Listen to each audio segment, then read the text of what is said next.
a lot of times during the journey, well, at least for me, I feel crazy. What's up, people of the diaspora? If you're here right now, we're in it to win it, girl. Girls, gays, and days. We're in it to win it. Okay, this is video number 2. And let me tell y'all, first of all, it's hot in here. So let me turn this fan on. I done had a black woman crisis moment because, okay, the fan was doing a lot. Black woman crisis moment because I was gonna put my hair up. Where's my little, uh-oh, is it dangling off my, okay, well, this is the black woman crisis moment to 1,000 because I was gonna put my hair up in a cute little ponytail. Rubber band broke. So here we are, no ponytail. We're in it to win it. Welcome back. If this is your first time here, what's up, girls, gays, and days? Because that's what I do it for, baby. The girls, gays, and days. Today's video is one of my major lessons that I'm learning right now. Who am I? Who am I? You know what I'm saying? In this part of my journey, who am I in this stage of becoming, right? Because we all have this idea of who we want to be, what we want to do, where we want to go, who we want to be surrounded around. And a lot of times during the journey, well, at least for me, I feel crazy.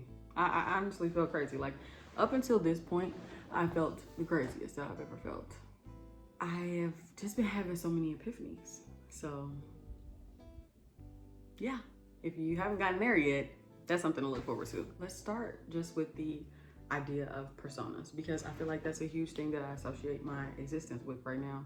And like this stage of my transition rather, personas, okay? For so long when I was a kid, you know, you have these friend groups, and of course you gain friends, you lose friends. You in middle school, you in elementary school, you in high school, you get friends, you lose friends, you lose friends, you get friends, some circle back, whatever the case may be.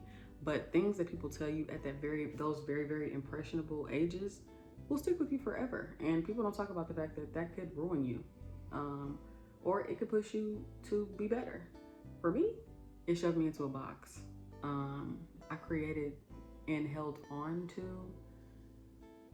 any strand of validation that I could get. So the main persona, right, that stuck forever, Molly P, girl. And that is me. But it's like,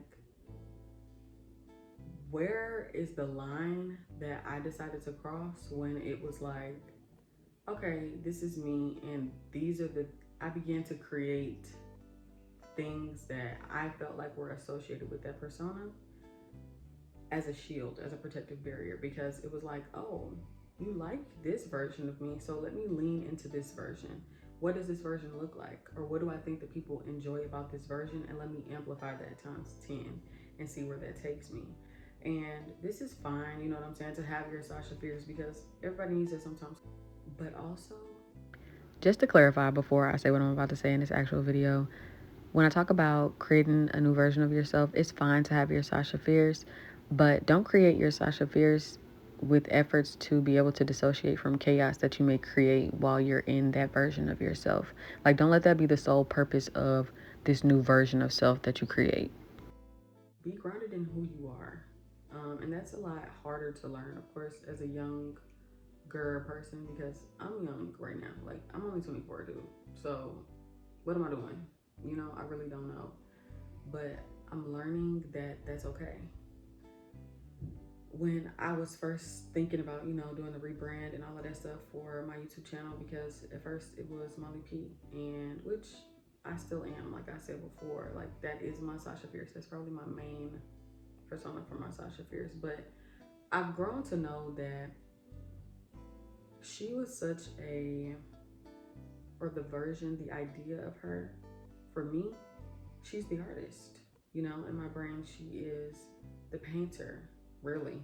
I would probably say she's more of the painter than anything, because I'm a writer first, and I wrap myself so heavily in my visual art because that's what I felt like people liked. Therefore, people began to expect. And I began to, as an artist, feel like I have an obligation to produce in that way because that's what people like. And as an artist in this era, for sure, more than ever, you are supposed to put out what people like. That's just how it goes, like supply and demand. But as a true artist, as a true human, as somebody that is grounded in their actual human experience, you want to be more engulfed in what you desire for yourself, and fearless in that. And that is not easy to come by for everybody. And I think that was like what I'm realizing now, actually, in this moment, is this persona that I had, I was envious of her, and I was her. And those two things don't coincide. Like, how does that work? You know, like all of these things that I associated with this wonderful version of myself, I was jealous of, and I was. So I didn't know how to manage what I had, because I looked at it as a separate entity from myself, because she was a protective barrier. As a kid, I had friends, don't get me wrong, I have friends now, I'm a people person, all of these wonderful things, but it was harder for me to maintain friendships because people, they just wanted to, I don't know, I've always just felt like I was kind of wise beyond compare for my age, because a lot of stuff that people was doing, I just didn't want to do. You know what I'm saying? Like, I don't want to fight in a locker room, baby. I don't want to do that. Not all the time. I don't want to smoke weed all the time, or I don't want to, you know what I'm saying? Like, at that age, or at those different stages where people was really doing that, like, I really wasn't on 10 or just super gung-ho about doing stuff like that, because I didn't feel the need to, but that was very lonely. So what do you do as a kid? You do things and you make up lies and you create versions of yourself for people, and you tell people facts and you tell people things that aren't true about yourself to try to see if they like you. You become a people pleaser. That's what it is. It's people pleasing. But in the place that I'm at now, just through reading and shadow work and all these different things, I'm learning that I would just rather fucking be myself, because it's so draining trying to people please. It's so draining trying to be this projection of what everybody thinks that you are, what everybody thinks that you should be. And of course, it's like, it's a buildup of you as a kid sometimes, or at least in my case, it was maybe lack of support from family or lack of validation from friends. And it's like, I wish that we did a better job at teaching people while they're younger that validation is a self thing. Before, I actually sent a post about that today, that validation comes from self first, and how to do that, how to feel secure in your opinion being the one that is the highest value to you. It's not something that we teach. It's just not on a typical basis. Especially in the age of social media that we're in now, we're all, oh, how many likes did you get on this? Or, oh, this person liked my stuff, or they liked my story. Or it's lack of communication, less and less communication, but more and more reliance on these mere morsels of interaction. When even if it were no social media and the reaction was, oh, girl, you look good in that dress today, the reason that you should feel validation from that experience is it is supposed to be a supporting factor to the validation you already have for yourself. Yeah, it's supposed to just be extra cushion to what you already feel about yourself. That's why it's supposed to hit the way that it does, because it's like, oh my God, y'all think I look good too? Like, because I thought I looked good first. I know I looked good, baby, and I appreciate you for acknowledging that I did.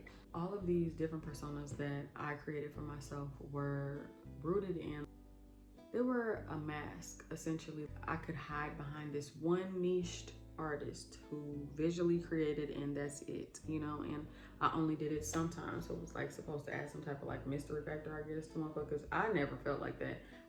My creative process is longer. But I'm a writer first, and that's the way that I want to present to the world. So it's okay to start over. It's okay to create a new version of yourself, because this is also another thing that I've done or latched onto. People will shorten Molly P to just P.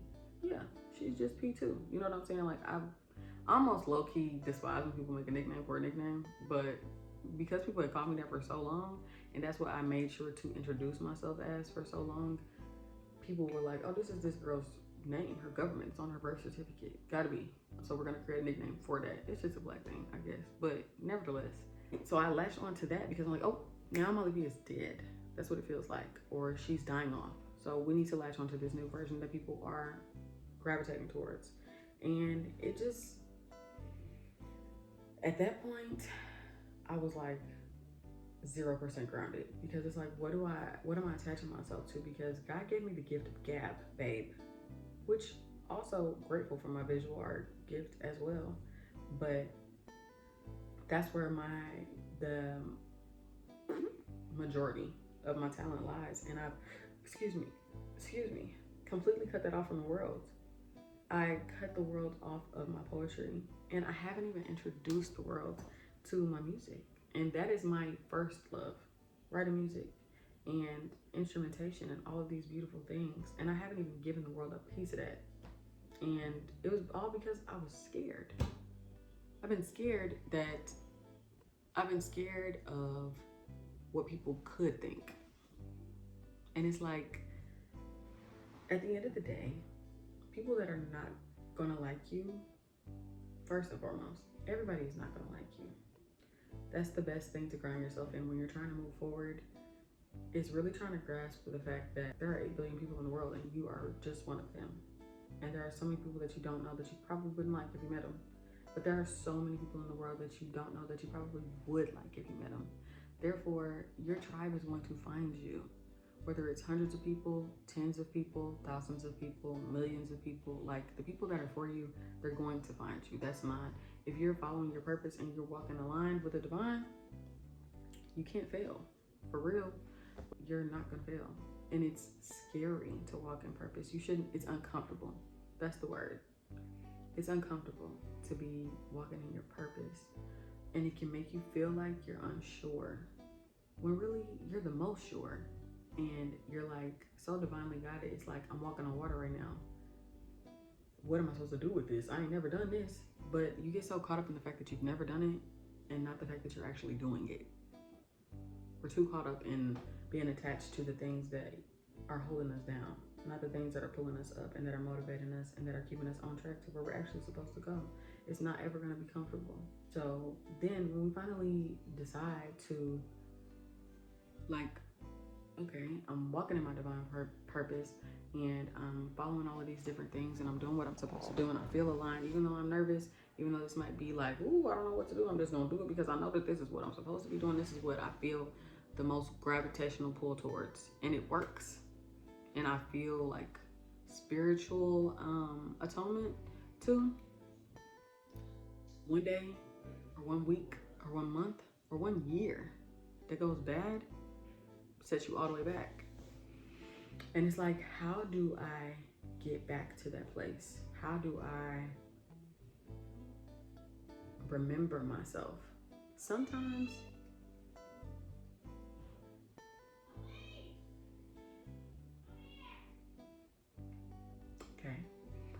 how do I get back to that place? Sometimes it's not about doing all of the old routines, because this is where I was right before I got to where I am.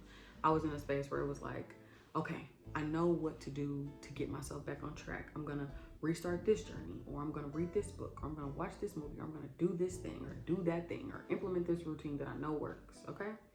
But what happens when that stops working? What happens when that stops working? Create something new. Starting over. We're so adverse to starting over. And it's like, I'm 24. Okay? Based on my family's life expectancy, I could live to be 100 years old. 24 years is not shit. It's not shit in the grand scheme of life. You know what I'm saying? And it's like, because of social media, for sure, we all have this thing where we see thousands of things a day. We see millions of things a day all the time. And we don't get to have real experience. Because if it was just you and your neighborhood, you'll be way more focused on the critical thinking to what you actually want out of your life. That's why you have to go out and live life for real. We have to be able and willing to start over. It's okay to be like, okay, I'm Zoe, and all the old versions of me don't work for me anymore because they don't feel like me. And yes, I love them and they're still a part of me, but what are we doing now? What version of us is this now? You know, We're creating new versions, even if we don't name them. I love naming mine personally. But we're creating new versions of us, even if we don't name them all the time. Life is about transitions. It's not about the destination, it's about the journey. You know, I know people probably say that all the time, but it's the truth. And I'm learning that right now. Like, brain is hitting full capacity. In the year leading up to my 25th year, it's making sense why people be like, your brain develops all the way. You gotta let it do that. But like, for real, you can't be scared to start over, because people are gonna people are gonna judge you regardless. If you are a couch potato for the rest of your life, people are gonna be like, what the and if you become a pop star, they're gonna be like, I can't believe she really doing something. She thinks she, but then they're gonna turn around and they're gonna fucking ask you how you did it. They're gonna ask you how you did it.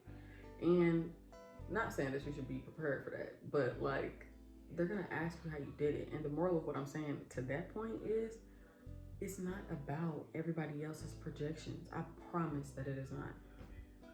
It's not. It's really not.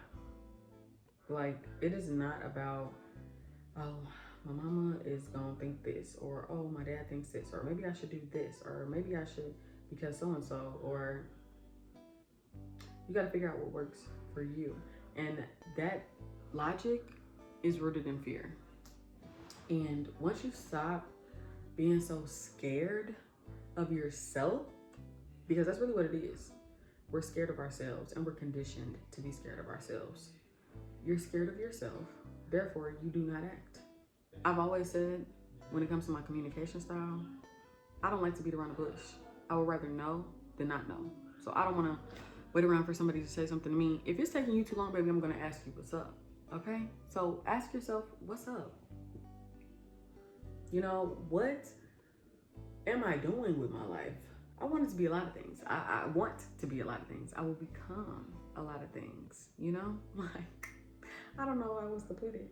But when you start to analyze yourself and you start to analyze the things that, the areas of your life that you associate with fear, or like just uncertainty, you start to realize how many things in your life are not giving you reciprocity, and how many things are taking up space and not serving you, okay, for years.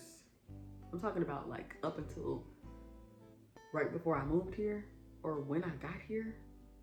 I loved so many people out of desperation. I loved so many things out of desperation I didn't know. When I sat down with me and I was like, what do you actually like about these people?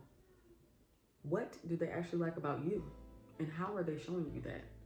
What type of energy are you getting from them that you can actually transmute into something else? You know what I'm saying? To give back to them. I've been saying to my friends a lot this week, the idea of, if I'm getting love from you, right? Whoever you are, if I'm getting love from you, it's wrong of me to take that love and give it to somebody else that hasn't given me anything.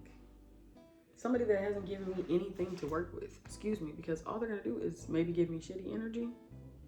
And where am I supposed to transmute that to? You know? It's like, reciprocate energy. That's what you're supposed to do. To figure out if things align. That's how energy works.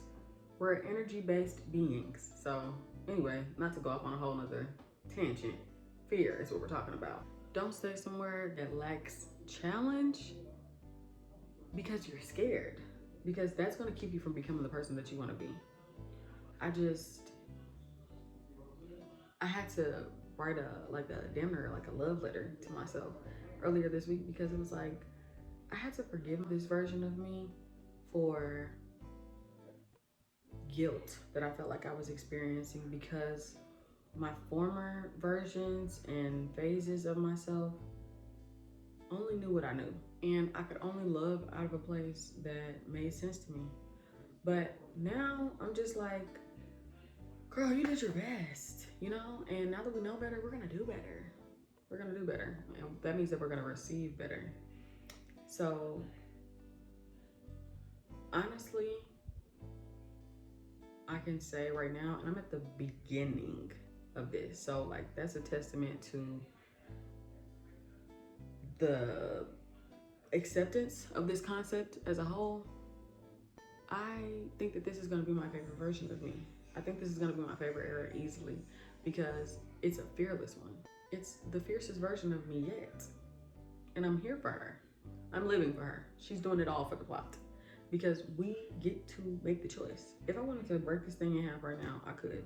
Or probably couldn't, but I could attempt. Because you literally have free will, nigga.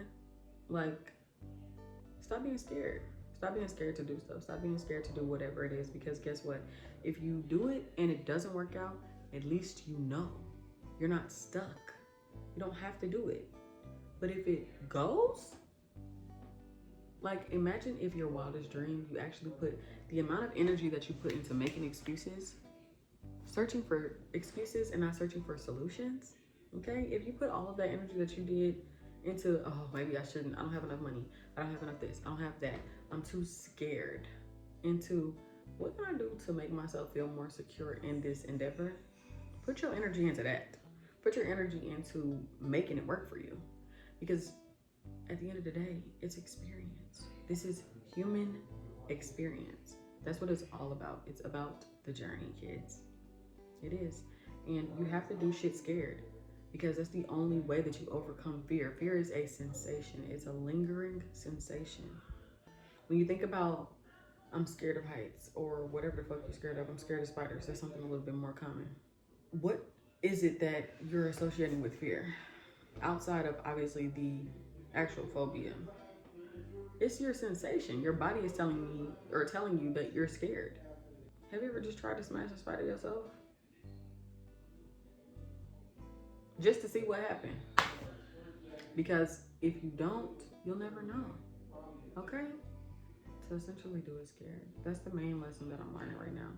Do it scared. Because the lack of support for me, or the lack of interest or whatever, investment, whatever, that other people have to offer, the lack of that should not be reason enough for me not to be who I am. Because guess what? I was born in this world alone.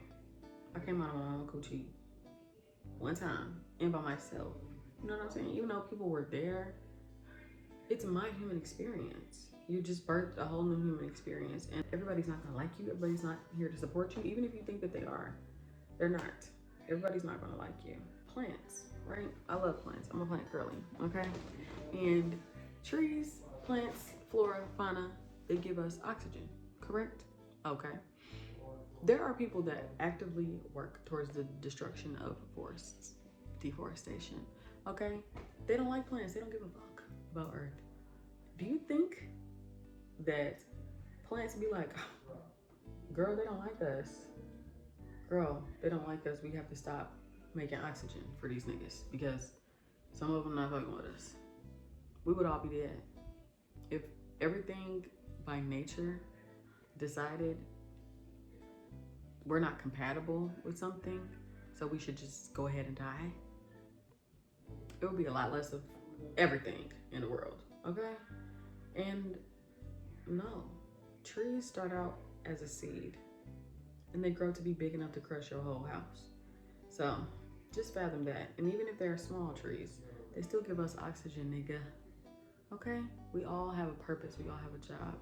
And we can't let somebody's lack of support, somebody's lack of investment, somebody's lack of care, lack of like towards us stop us.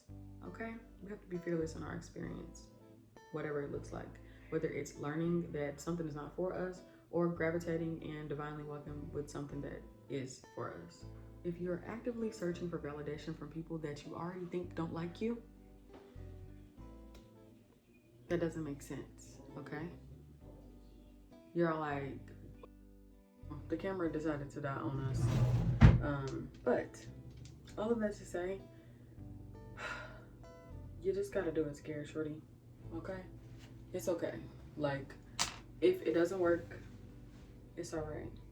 You gotta stop living in fear because you'll never learn anything. You'll just never learn anything. I picked up and moved here, and I was nervous about what my experience was gonna be with my family because I haven't lived with my mama and them since I was 18 years old.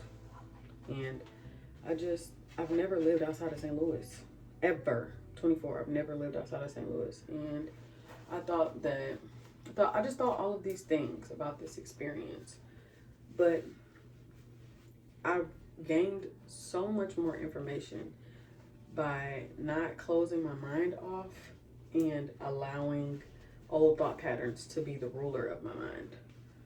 I'm open to new things. I'm open to things that make me feel uncomfortable, things that challenge me. And like, even with me being here and like accepting the transition, that doesn't mean it's not hard. Like, it's plenty of nights where I've been like crying. Most of the nights here, I have cried, okay? Because it's like, I've lost friends already since I've been here. I have lost valuable relationships. I've lost and gained a new sense of self. Things shift and things change. Just because we're in this new transition and we're doing these new things, it doesn't mean that it's gonna be hunky-dory. Let me put my glasses on. Sorry. It doesn't mean though that it's gonna be all hunky-dory and it's gonna be easy, because that's my thing. Like, I was like, okay, you're gonna move out of town and you're gonna start these new things and it's gonna be, that's what it's gonna be. When in reality, it has been extremely hard to get the negative side of things. Like, we have to remember that just because we want to go on these new journeys and do these new things, it doesn't mean that they don't have negative consequences as well. So like, the journey is not easy. Nobody said that it was gonna be, but that doesn't mean that you're not on it. You're already on it, so you might as well make the most of it, type shit, you know? And you have to be willing to pick your pussy up off the ground and be like, I choose me. I choose that version of me that I want to become, or I choose that thing that I want to say that I know how to do. Because if I don't choose it and I don't learn what it means to choose it and I don't set the standard for what it looks like for me to have it, how can I expect somebody else to receive it? But not even that, just like, how can I receive it? If I don't actually put energy and effort into it, how can I receive it? And how can I actually say that I love this thing, or that I value this thing, or this person, or this whatever this thing is that you got going on, okay? That we got going on, all right? How are we gonna actively be in that version of ourselves that has this thing in our life if we never, ever try to align ourselves with it? Ever. We never put in the work to align ourselves with it. It doesn't add up. Remember, it's okay to not be okay throughout the process, because I'm only at the very beginning of this journey and it's ripping me a new asshole. I'm not gonna lie. It's hard to commit to being this version of myself because I was ripped away from it so young. And my whole journey so far has been trying to get back to it.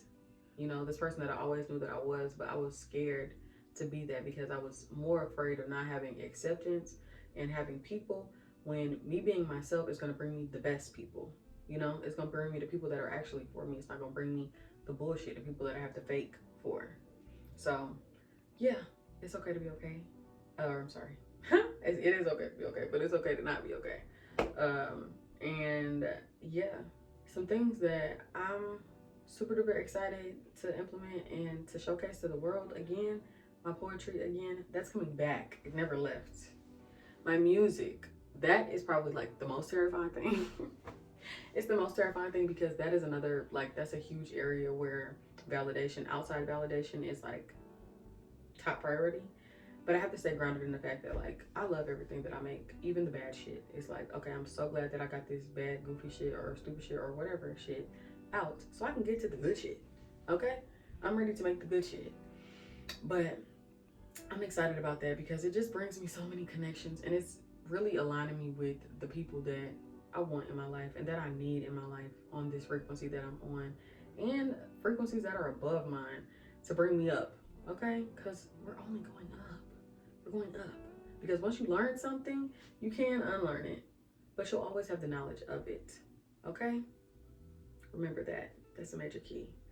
So, yeah, I hope y'all get the gist of what I'm saying. I know it was a little bit of everywhere just because it's kind of weird sitting down and talking straight to the camera, to be honest with you. But, yeah, I hope that y'all get the gist of what I'm saying. And if there's something that you are planning to re-implement or implement, or whatever the case may be. Let me know some cool things that y'all are gonna stop doing out of fear or start doing fearlessly. I would love to know. But until next time, peace, people of the diaspora. It's your girl, QP Molly P, Zoe Danielle, motherfucking Hood, Mother Nature, Crystal Cripsess, all of us signing off.